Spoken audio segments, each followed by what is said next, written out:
Bismillahir-Rahmanir-Rahim. Salam, the book of greeting. Let's take the first chapter about the rider greeting the one who is walking. From Abu Hurairah, the Prophet said, يُسَلِّمُ الرَّاكِبُ عَلَى الْمَاشِي وَالْمَاشِي عَلَى الْقَاعِدِ وَالْقَلِيلُ عَلَى الْكَثِيرِ. The rider greets the pedestrian greets the one who is sitting down, and the smaller in number greet those who are larger in number. This hadith gives us 3 points about who ought to greet first. Otherwise, the general rule is that the better person is the one who greets first. In Sunan Abi Dawud, the Prophet ﷺ said, إِنَّ أَوْلَى النَّاسِ بِاللَّهِ مَنْ بَدَأَهُمْ بِالسَّلَامِ. The most worthy person with Allah, or the closest to Him, is the one who begins with the salam greeting to others. Therefore, it makes not a difference what type of situation you're in, whether you're riding or walking or sitting, whether you're few in number, your group, or more in number, whether you're younger or older.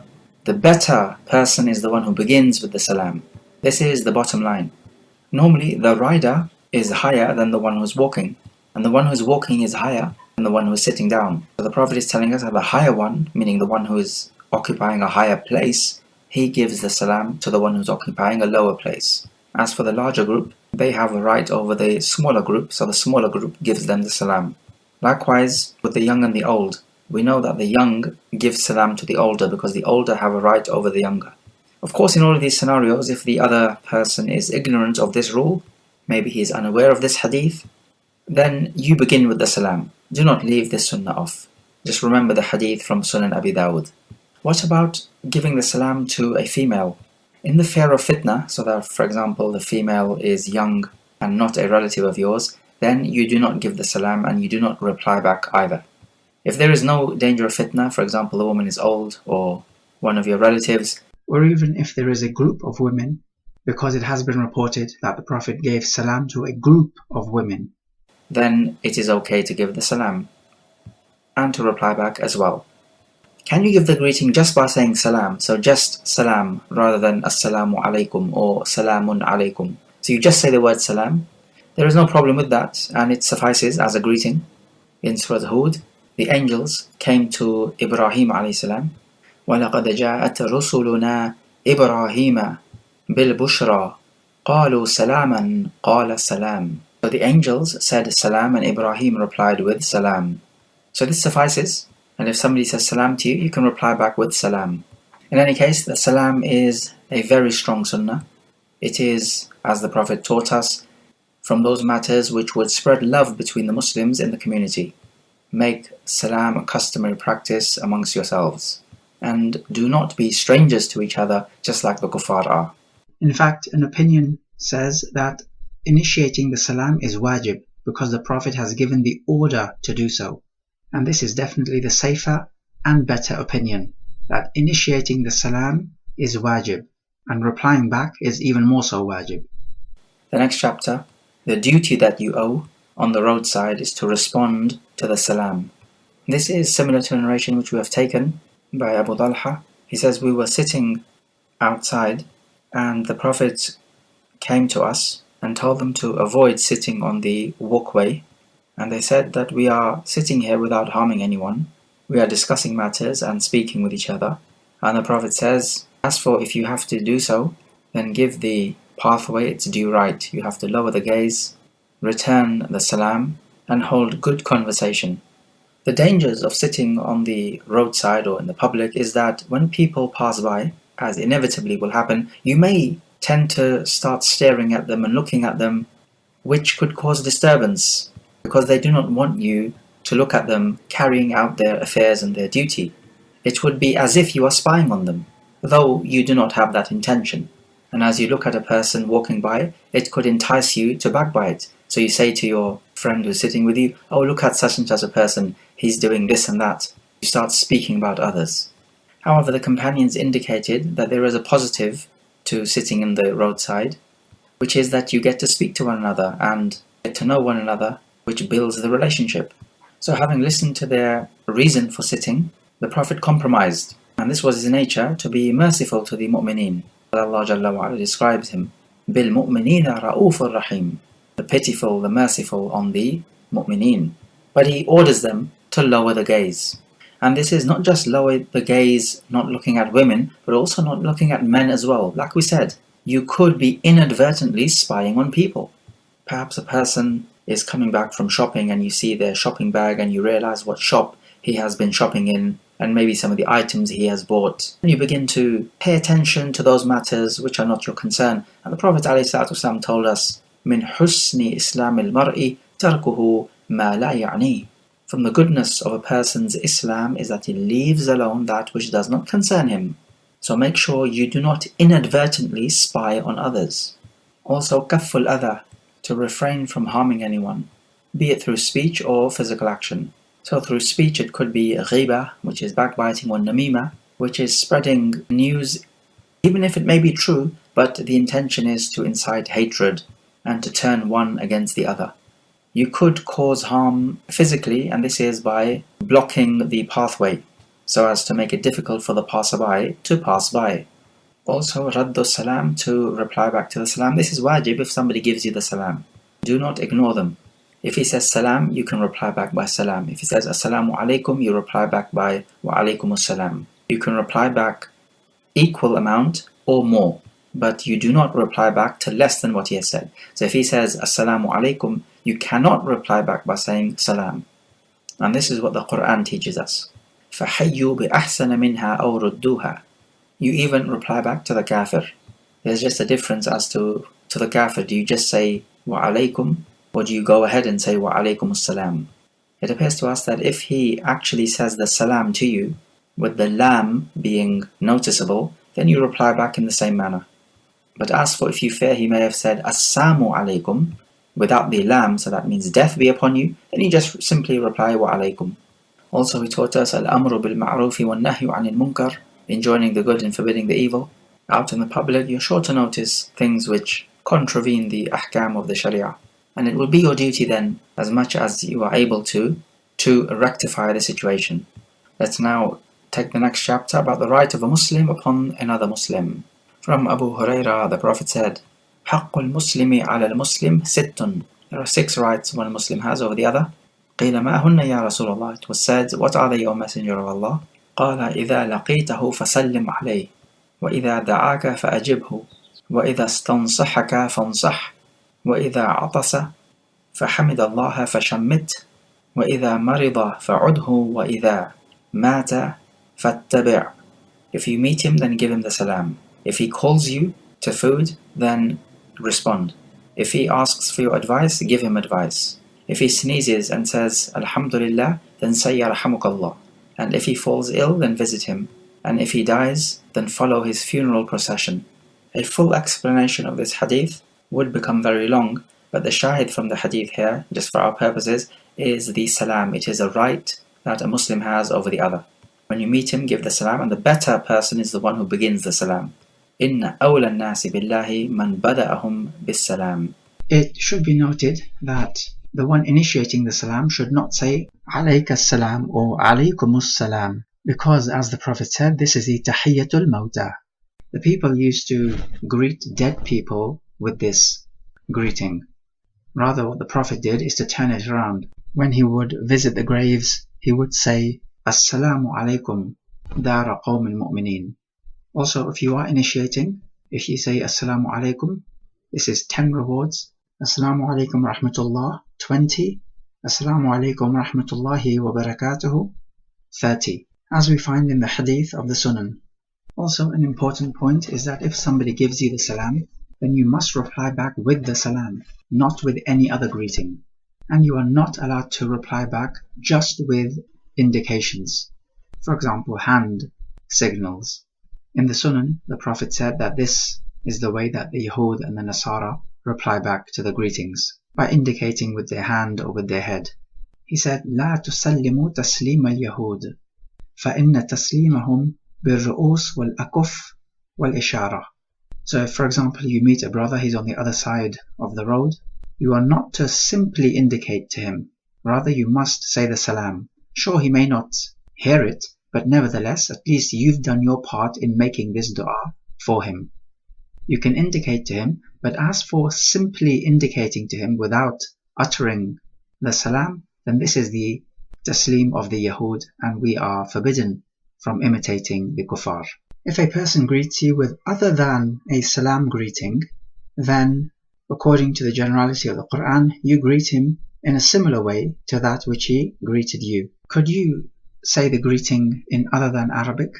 The answer is, if you're able to say it in Arabic, you must do so. As for if you're not able to, then there's no problem in translating it to your own language. Also, it should be known that if you meet your brother, of course you give the salam.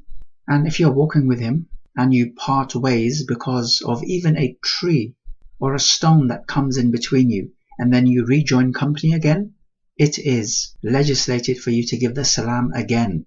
Many people do not know about this, but there is an authentic hadith in the Sunan which says exactly that. Even if a tree or a stone comes in between you, you re-utter the salam. Okay, what if a person is in the salah? You can say salam to him, and he can reply back just with his hand. And this will be an exception to the general rule which we mentioned previously. Also, if a person is busy with the qira'at al-Quran or dua, you can still say the salam to him, and he is required to reply back. As for scholars who say that saying the salam to him is makruh because you're disturbing him, then there is no evidence for this. And we go by the generality of the ruling. The next chapter about saying the salam to the non-Muslims. From Ibn Umar, the Prophet said, إِنَّ الْيَهُودَ إِذَا سَلَّمُوا عَلَيْكُمْ يَقُولُ أَحَدُهُمْ السَّامُ عَلَيْكُمْ فَقُلْ عَلَيْكَ. When the Yahud give salam to you, one of them will say, Assalamu alaikum, death be upon you. So you simply reply, and upon you. Note there's a massive difference between initiating the salam and replying to the salam. The Prophet instructed us not to begin the Yahud and Nasara and the Mushrikeen, a fortiori, with the salam. But if they give you the salam, then certainly you can reply back. If you know that they have uttered the lam correctly, then we believe that the better opinion here is that you can reply back with wa alaykumus salam. And whatever greeting they give, you can reply back with that same greeting.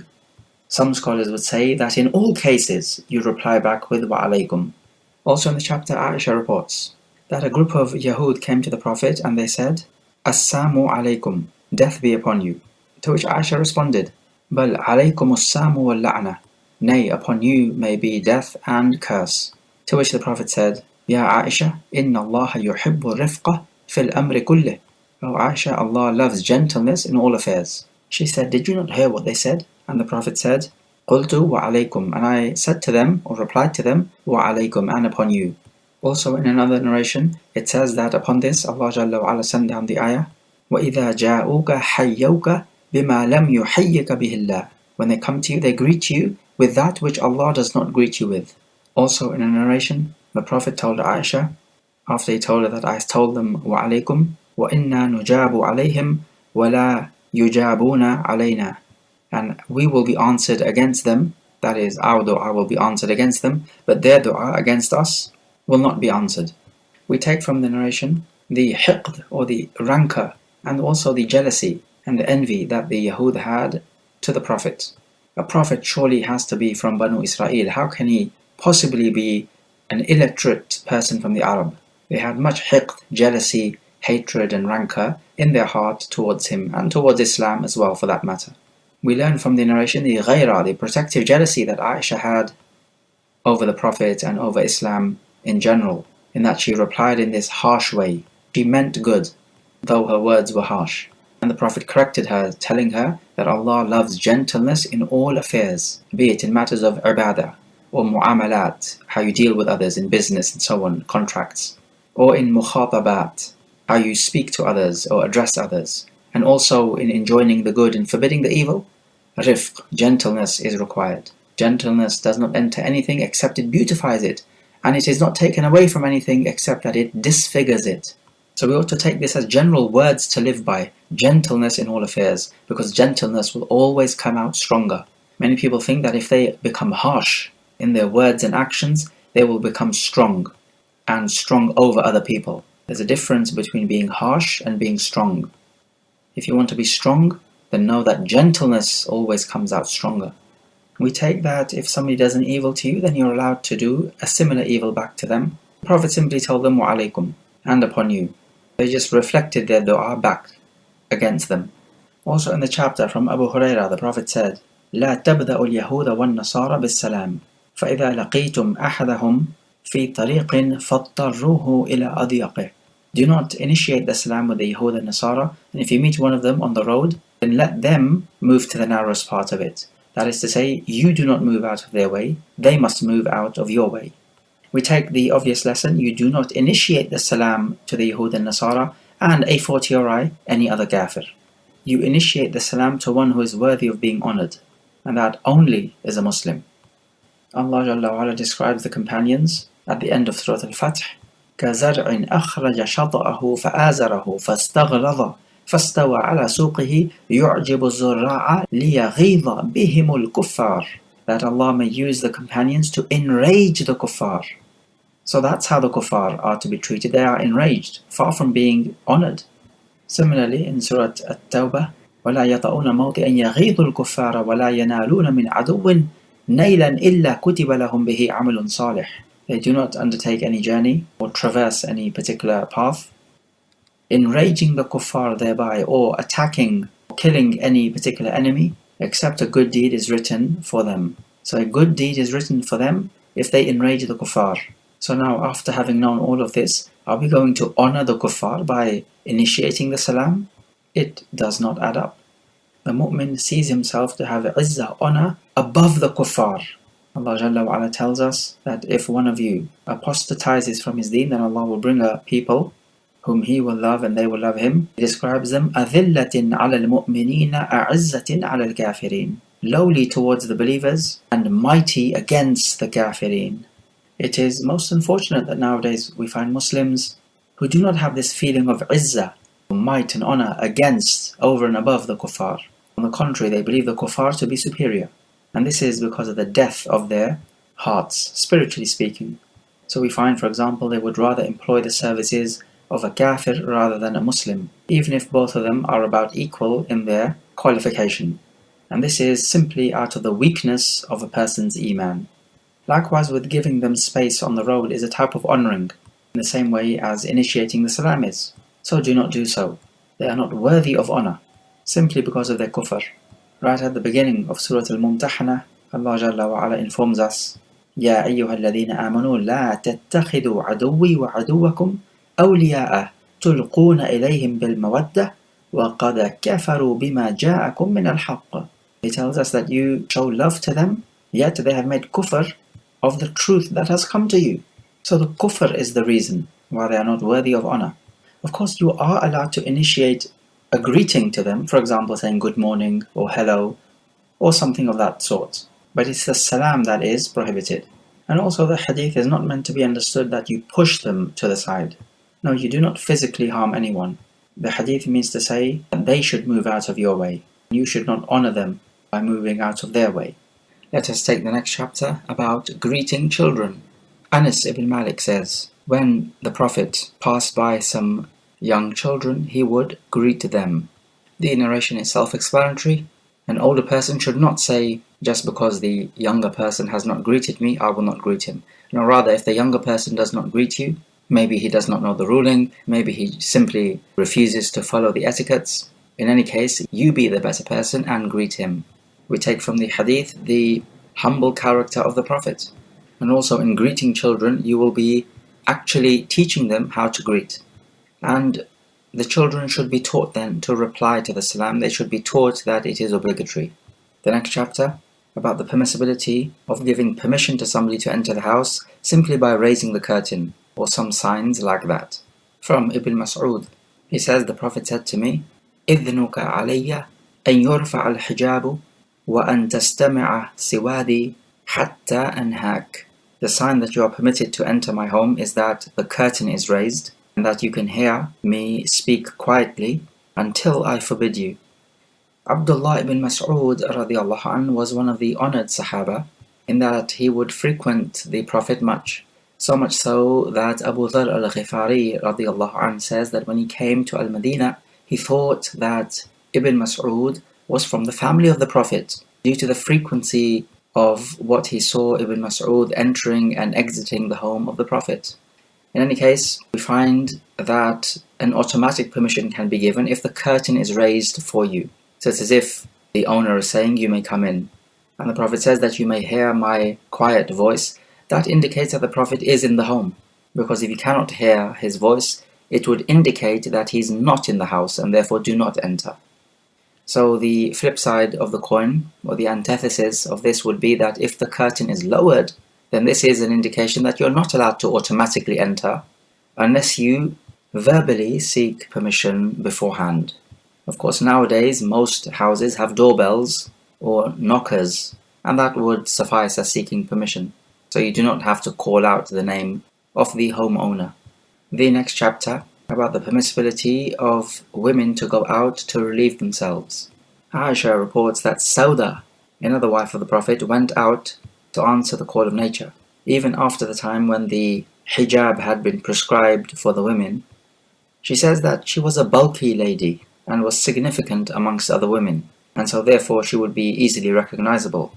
Umar ibn al-Khattab saw her and said, Sauda, by Allah, you are not concealed from us. Therefore be careful when you go out. And to this Sauda went to the Prophet, who was at the house of Aisha having his evening meal, and there was a bone in his hand. Sauda told the Prophet that she went out, and Umar said to her, such and such. She narrated the episode. Aisha says, then the Prophet received some revelation. The bone was still in his hand and he had not thrown it. And the Prophet told her, إِنَّهُ قَدْ أُذِنَ لَكُنَّ أَن تَخْرُجْنَ لِحَاجَتِكُنْ. It is permitted for you to go out for your needs. Umar radiallahu anhu was strong and severe in preventing any means of fitna. In fact, he was the one who suggested to the Prophet to make your wives wear the hijab. It is only after that Allah Jalla wa Ala revealed the ayah of hijab. One might say here, but is Umar radiallahu anhu not being a little brash and bold with Sauda? Well, his intention is to make it known how serious the matter of hijab is. And he has much protective jealousy over the Prophet and his wives, so he does not want anyone to be looking at the wives of the Prophet. We also find that this answer that the Prophet gave came directly from a wahi, from a revelation, as Aisha explains to us. We find also that women are allowed to go out for their needs if they are properly covered and without any perfume. The next chapter about being in privacy with a non-mahram woman, from Jabir ibn Abdullah, that the Prophet said, أَلَا لَا يَبِيتَنَّ رَجُلٌ عِنْدَ امْرَأَةٍ ثَيِّبٍ إِلَّا أَنْ يَكُونَ نَاكِحًا أَوْ ذَا مَحْرَمٍ. Behold, a man should not spend a whole night with a woman except if he is married to her or a mahram. Another hadith from Uqbah ibn Amir, the Prophet said, إِيَّاكُمْ وَالدُّخُولَ عَلَى النِّسَاءِ. Beware of entering upon women in privacy. A man from the Ansar said, Ya Rasulullah, أَفَرَأَيْتُمُ الْحَمُ. O Messenger of Allah, inform us about the brother-in-law. And the Prophet said, Al-hamu al-maut. The brother-in-law is death. We take from the narration that being in privacy with a non-mahram woman is haram. The Prophet said, not one of you should spend the night that is in privacy with another woman except if he is the husband or a mahram, such as the brother or a son or the father, the grandfather, the grandson, and so on. Because if you're in privacy with another woman, then the shaitan makes the third, and he will entice you with fitna. And do not be fooled. You are not as much in control of your heart as you think you may be. The worst type of person to be in privacy with is your brother-in-law. So a woman and her brother-in-law. Why is this extra emphasized? And it has been called death, that is, the brother-in-law is death, because people will take this matter lightly. They will think, well, we're part of the same family, therefore we can be in privacy with each other. No, this is not just wrong as in being privacy with each other, but it's also extra deceptive because people have this idea that it's okay. They're related, so it does not matter. So this is why, because people are going to take this lightly, we have to be even more severe on this matter. The brother-in-law is death. That does not mean to say that you execute people for doing this, but it is to give a stern warning. One might ask, but will the brother-in-law not take this personally if you do not allow him to enter because of your wife? We answer by saying, let him take it personally. The rights of Allah Jalla wa Ala are above the rights of any human. You even disobey your parents if they want you to commit shirk. And the worst type of disobedience to any human is the disobedience to parents after Allah and the Messenger. But even that is allowed. if it contradicts the rights of Allah and the Messenger. The free mixing of genders is agreed upon by the scholars that it is prohibited. You must have a hijab between non-mahram men and women. Allah Jalla wa Ala says, وَإِذَا سَأَلْتُمُوهُنَّ مَتَاعًا فَاسْأَلُوهُنَّ مِنْ وَرَاءِ حِجَابٍ. If you ask them for something, meaning if you ask the wives of the Prophet for something when you're at the Prophet's home eating, then ask them from behind a veil. So, no free mixing between genders. Also in the chapter, from Abdullah ibn Amr ibn al-As, he says some people from Banu Hashim entered the house of Asma bint Umais, that is the wife of Abu Bakr. Abu Bakr also entered afterwards, and he did not like the sight of that, meaning some non-mahram men with his wife. He mentioned this to the Prophet, and he told the Prophet, I only saw goodness. Whereupon the Prophet said, إِنَّ اللَّهَ قَدْ بَرَّأَهَا مِنْ ذَلِكَ. Allah has freed her from that.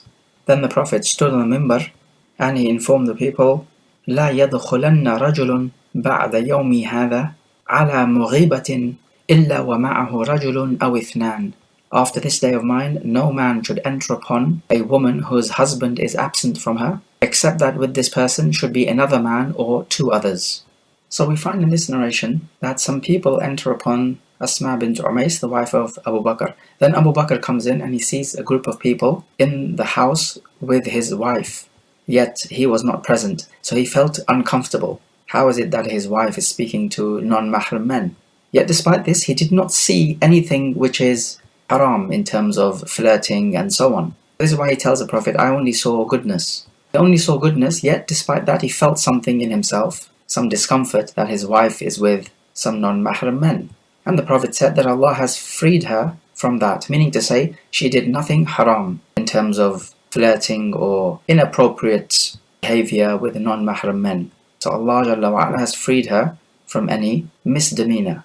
And then the Prophet gives a general rule for everyone that no one should enter upon a woman whose husband is absent except there should be another man with him or two others. And the reason why he said that is because you do not want khalwa, or being in privacy with a non-mahram woman. And if there is another man with you or two others, then this privacy is nullified. However, it needs to be said that in those days, certainly when the people were righteous, one or two men being with a non-mahram woman would have been okay. But nowadays, where the fasad and the corruption is widespread, we would be sensible in saying that one or two men with you is not going to suffice. Rather, there should be a whole big group of righteous people. Also note that it is not enough for a man to be in the presence of a non-mahram woman with another person with him, but that other person is young, so has not reached adulthood yet. Because if that's the case, then this man and woman could be speaking about adult affairs, and yet this child would not understand what is going on. So this would not suffice. Rather, we say a larger group of righteous men can be in the presence of a non-mahram woman, because then the fear of fitna is minimized. And this is our ultimate aim in all of this, is to reduce the fitna as much as is possible. So segregating the genders, this is vital in this day and age. And at its very roots, the kuffar also have an idea of segregating the genders. You find that in changing rooms, you have male changing rooms and female changing rooms. Likewise with bathrooms. So even the kuffar at the very basic level do have an idea of segregating the genders. So they do have this remnants of some goodness in them. But it's just that their misguidance takes control in most areas of life. Let's take a look at the next chapter to remove any doubt of suspicion on you. From Safiya bint Huyay, the wife of the Prophet, she says that she visited the Prophet one night in the masjid. He was in i'tikaf, and he stood up to walk her to the door, at which point two men were passing by. When they saw the Prophet, they sped up. The Prophet called them, Ala rislikuma, slow down. Innaha Safiyatu bint Huyay. This is Safiya bint Huyay, that is to say, my wife. And they said, Subhanallah ya Rasulallah. That is to say, how could we possibly even conceive that you are alone with a non-mahram woman in the cover of the night? But the Prophet replied, Inna ash-shaytana yajri min al-insani majra ad-dam, wa inni khashitu an yaqdhifa fi qulubikuma sharra, aw qala shay'a.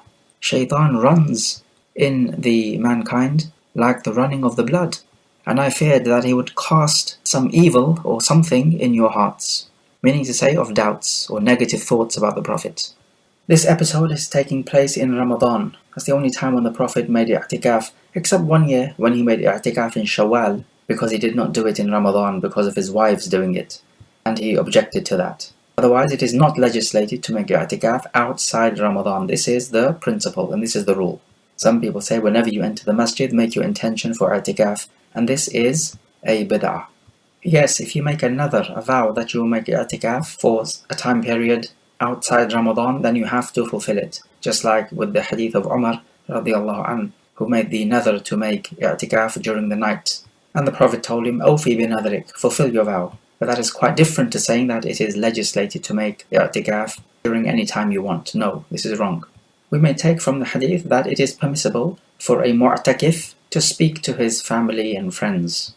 The whole idea of i'tikaf is to seclude yourself and to just recite the Quran, make dhikr, make the salah and so on. Just ibadah. However, for a limited period of time, if you want to speak to another person, there is no harm in that. But it needs to be for a limited period of time. It is completely wrong that many people spend many hours of the i'tikaf time speaking to each other and socializing. This is wrong. It appears also in this hadith there is a scientific reference of blood circulation. Only the point is that in those days, they did not used to believe that blood circulates the body. It's as if that Allah Jalla wa Ala has informed him about the blood circulating, that this hadith is a revelation from Allah Jalla wa Ala. Some ancient Greeks may have known about blood circulation, but this knowledge could not have been available to the Prophet as the kuffar want to assume. These people were Arab, not interested in science and technology and biology. They were tradesmen and farmers. Even the literate amongst them were not interested in science and technology, so how about somebody who was illiterate? We take from the hadith the good character of the Prophet in being sociable with his wife. خَيْرُكُمْ خَيْرُكُمْ لِأَهْلِي وَأَنَا خَيْرُكُمْ لِأَهْلِي. The best of you is the one who is best to his wives. We find what breaks your i'tikaf is having sexual intercourse, not speaking with your wife or even touching her. We also find that you should walk with your wife, especially if you fear for her. Maybe it is night time, or maybe the place is dangerous. We take the vital lesson that you must protect your reputation and prevent shaitan from whispering evil into other people, just as the Prophet did here. Similarly, how Yaqub alayhi salam told Yusuf alayhi salam not to divulge this dream which he had to his brothers because they are going to get jealous. That's how they are, that's their nature. And shaitan is going to whisper evil into them and excite their jealousy and turn them against their own brother. So the lesson is you must take your precaution. Do not give shaitan a chance. Let's take the next chapter about the one who comes to a circle. Should sit in a place if he finds it, otherwise sit behind them. Abu Waqid al-Laythi radiallahu anhu reports that the Prophet was sitting in a circle in the masjid with people, and then 3 people came in. One of them found a space in the circle and sat there. The other one sat behind them, so he did not sit in the main circle. And the third one just walked away. When the Prophet finished saying what he was saying, he said, أَلَا أُخْبِرُكُمْ عَنِ النَّفْرِ الثَّلَاثَةِ. Should I not inform you of these 3 people? أَمَّا أَحَدُهُمَا فَأَوَى إِلَى اللَّهِ فَآوَاهُ اللَّهُ. As for one of them, he sought protection in Allah, or shelter in Allah, and Allah sheltered him. وَأَمَّا الْآخَرُ فَاسْتَحْيَا فَاسْتَحْيَا اللَّهُ مِنْهُ. As for the other, meaning the second, then he was shy, so Allah was shy from him. وَأَمَّا الْآخَرُ فَأَعْرَضَ فَأَعْرَضَ اللَّهُ عَنْهُ. Then as for the third, he turned away, so Allah turned away from him. Some ulama use this hadith to say that praying the Tahiyatul Masjid is not obligatory, because here come 3 people and they sit in the circle in the masjid. And the narration does say it was a masjid. However, it is possible to argue back and say that it is quite possible that they prayed before sitting down. So this possibility, and it's a real possibility, would make this narration mutashabih, unclear in its meaning. That is to say, it could be interpreted this way or the other. And we do not take rulings from mutashabih evidence. The ulama say, إِذَا وُجِدَ الْإِحْتِمَالِ بَطَلَ الْإِسْتِدْلَالِ. If an evidence carries multiple interpretations, each one being equally as strong, or almost equally as strong, then you're not allowed to use that evidence to extract the ruling. We take from the narration that you sit wherever you find a place in the main circle, and do not sit behind them if there is a place for you to sit in the main body of the circle. And this is what the first person did, and he was praised. He sought refuge or protection in Allah, and Allah granted him this protection. He sat in the main body of the circle. In Sunan Abi Dawud, there is a narration where the Prophet curses the one who sits in the middle of the halaqah, of the circle.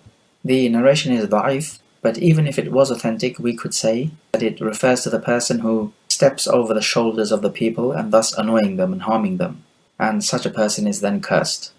The second person was shy, and so he sat behind. And the Prophet says that Allah then was shy of him. Your reward is just like the actions you perform. But the shyness of Allah is not like the shyness of humans. لَيْسَ كَمِثْلِهِ شَيْءٍ. We also find from his sifa fi'liyah that he grants shelter to people. فَآوَاهُ اللَّهُ. So he can become shy, he can grant shelter. These are from his sifa fi'liyah. He does them when he wills. Also we find from this narration the rebuke to the one who turns away from knowledge. Allah Jalla wa Ala will turn away from him, and the loser will be the one who turns away from knowledge. As you are the one who needs knowledge, knowledge does not need you. It's like turning away from water. You need water, the water does not need you.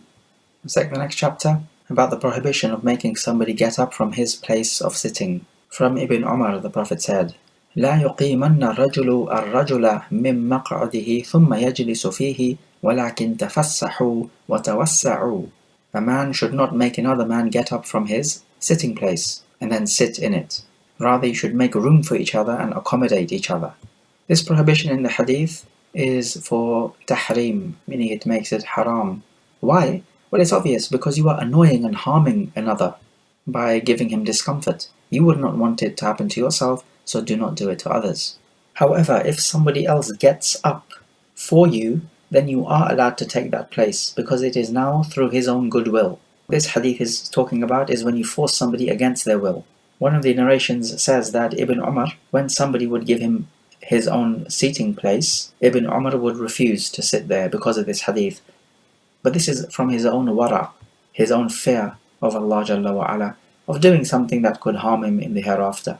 Otherwise we say that you are allowed to sit in somebody else's place if they offer you it. Sometimes you could force a person to move. For example, if a sheikh is giving a lecture and he has to sit in a particular place where everyone can see him, but another member of the congregation is sitting in that place. Now here, you can move him to let the sheikh sit in that particular place, because this is what is customarily agreed upon, that the sheikh sits in his particular place where everybody can see him. So in a case like this then, we would say that that particular member of the congregation, he has done wrong by sitting in the sheikh's specific reserved place. Otherwise, no one is allowed to reserve his own particular place. The people are equal in the masajid. The next chapter about the one who gets up from his place, then returns to it, he has most right to it. From Abu Hurairah, the Prophet said, مَنْ قَامَ مِنْ مَجْلِسِهِ ثُمَّ رَجَعَ إِلَيْهِ فَهُوَ أَحَقُّ بِهِ. Whoever gets up from his place, then returns back to it, then he has most right to his place. In the previous narration, we learnt that the one who sits in his particular place, then he has the right to remain there, and no one is allowed to remove him. So he has most right to the place, the one who's sitting there. Now this right does not end if you leave this place for a short span of time, let's say to perform wudu, or to relieve yourself, or to run a very small short errand. And that if you return to this place of yours, you have most right to it. And if somebody else is sitting there, you do have the right to remove him due to this hadith. What you do not have the right to do is to simply reserve this place permanently for yourself, so that you would, let's say, leave your coat or baggage or something to mark it for yourself, and then you will go out of the masjid for a few hours. No, this is impermissible. The permission in this hadith is only given for a short period of time, which is a matter of a few minutes, enough to relieve yourself perhaps and make wudu, something of that sort. Certainly you are not allowed to reserve this place for yourself for an extended period of time. Let's take the next chapter. An effeminate male entering upon females. Aisha reports that there was an effeminate or a mukhannath person who would enter upon the wives of the Prophet. They did not find any objection to this, as they saw him as one of those males who did not have any sexual desire. One day the Prophet came, and this person was sitting with the wives, and he was describing the bodily characteristics of a particular lady. He was saying, as she enters, 4 folds appear on her, and as she turns away and goes away, 8 folds appear on her back. Thereupon the Prophet said, أَلَا أَرَى هَذَا يَعْرِفُ مَا هَاهُنَا. I see that this person knows about these affairs. لَا يَدْخُلَنَّ عَلَيْكُمْ. Such a person should not enter upon you. and Aisha said that we would block him off. The matter about male and female interaction revolves around fitna. They used to allow him to enter because they felt he does not have any desire. And if that's the case, there would be no fitna for him. But when the Prophet found out that it could be fitna for him because he is critical of the features and characteristics of a woman, so then the ruling changed. One might ask, is being effeminate for a man not haram? Is such a person not cursed? Well, the answer is, if he makes an effort to behave like a woman, then yes, such people are cursed. The transgenders and so on. But some people may be naturally like this. A male may be naturally feminine. And such people are not cursed because you cannot control your natural features. Let's take the next chapter about having a non-mahram woman ride behind you if she is tired on the road. Asma bint Abi Bakr reports that she was married to Az-Zubayr. He did not have land, nor wealth, nor a servant. He only had a horse. She says, I grazed his horse and provided fodder for it, and looked after it, and ground dates for his camel. Also grazed the camel and patched up the leather bucket and kneaded the flour. She says, but I was not proficient in baking the bread, so my female neighbors would bake them for me. And they were sincere women. She says, once I was carrying on my head the stones of the dates from the land which the Prophet gave to Az-Zubayr, and this was a distance of 2/3 of a farsakh from Al-Madinah. She says, one day I met the Prophet and a group of his companions. She says he called me to ride on the camel. She says she felt shy and she remembered the ghaira or the protective jealousy of Az-Zubayr, and she informed Az-Zubayr about this. She felt shy and remembered the ghaira of Zubayr, and Az-Zubayr said, by Allah, carrying the stones on your head is more of a burden than riding with the Prophet. She further goes on to say that I led a life of hardship until Abu Bakr sent a female servant who took it upon herself the responsibility of looking after the horse, and she says I felt as if I had been emancipated by her. We take from this narration evidence that the woman serves her husband in the home. Asma mentioned many different works which she would carry out: feed the horse, give it to drink, knead the flour. She did not know how to bake the bread, so her neighbors would do it for her. She would also patch the leather bucket. Al-Imam al-Nawawi says that these are responsibilities from the customs of the people. As for the Sharia, then what is obligatory upon her is not to refuse conjugal relations with the husband, and simply to look after his wealth in the house. There is no doubt that the man has authority in the home. As for the kuffar who want equality between the husband and the wife, then we find that most divorces happen because of the woman. If you want to minimize the divorce, then you have to get rid of the equality and have the husband as being the authoritative figure in the home. And when marriages do not work, as with the kuffar, what will happen? Zina will become widespread, and we will have girlfriend-boyfriend relationships taking the place of marriage relationships. Allah Jalla wa Ala informs us, الرجال قوامون على النساء بما فضل الله بعضهم على بعض. The men are in charge and caretakers of the women because Allah has preferred them over the women. So that is physically, mentally, spiritually, they are superior to women. We take from the hadith the mercy that the Prophet had for his ummah, and that he made the camel kneel down so that Asma bint Abi Bakr could ride. We find that Asma did not take the offer to ride behind the Prophet because of the ghaira of Az-Zubayr. And this is how the Muslim man is. He has ghaira. He has protective jealousy over his womenfolk, particularly in the way they dress and behave with other non-mahram men. Az-Zubayr tells her that men looking at you carrying the stones on your head is harder upon me than to be riding with the Prophet. As for the Prophet, then we know he is trustworthy, and that even if a woman rides behind him, it will not be a case of fitna, as is the case with all other men. The title of the chapter implies that it is permissible for anyone to have the woman ride at the back of the animal behind him. Even if we go with this permission, we would have to say it is on the condition that the man is going to feel safe and secure from fitna, and on the condition that the woman on the road is in hardship, such as she cannot carry the load anymore, or perhaps it is feared that she may be attacked. So note that this is not just an open-ended permission. Okay, let us ask this question. Using the hadith of Abdullah ibn Amr ibn al-As earlier on, can we say that mixed gatherings in the workplace or parties are permissible because there is no khalwa?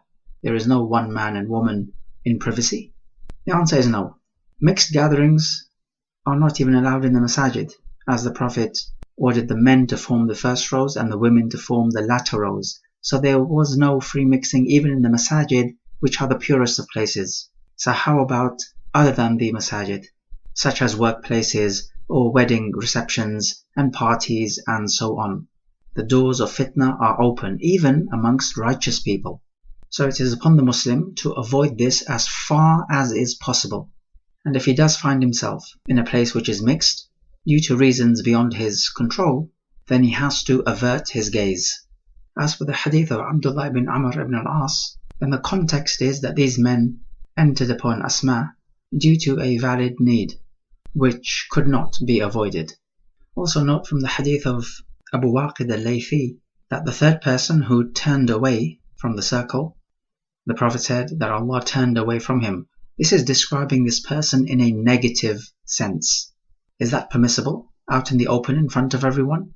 Well, the answer is because he did what he did out in the open in front of everyone, it is permissible to describe this person in a negative sense and to link that negative action to him publicly. If he did it privately, you do not speak about it publicly.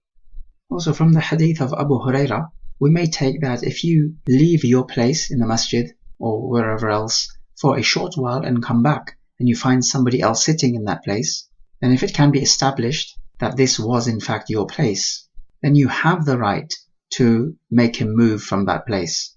And this would be an exception to the general rule that you're not allowed to make another person get up from where he is sitting and then simply sit in that place, because that sort of action leads to hatred and rancor.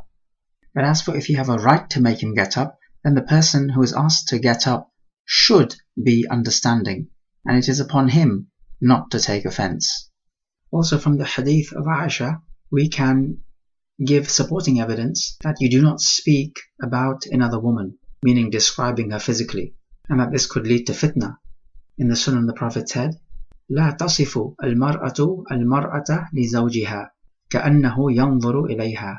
A woman should not describe another woman to her husband as if he is looking at her. So even this much is haram, leave alone literally looking at her. Also from the last hadith of Aisha, talking about how Asma bint Abi Bakr would do the housework for Az-Zubayr, her husband, we say that for the woman to be the homemaker is wajib if this is the customary practice in the place she is living. Otherwise, the minimum obligation for the woman is to provide the conjugal relations to the husband. That is not custom specific. Rather, that ruling is universal. Okay, let's take some review questions. So, question number 1. If a rider meets the one who is walking, who ought to give the salam first and why? Question number 2. Why should you not make another person get up from where he is sitting and sit in his place? Question number 3. Is it a shar'i obligation on the woman to be the homemaker? And if not, then what is the minimum shar'i obligation upon the wife?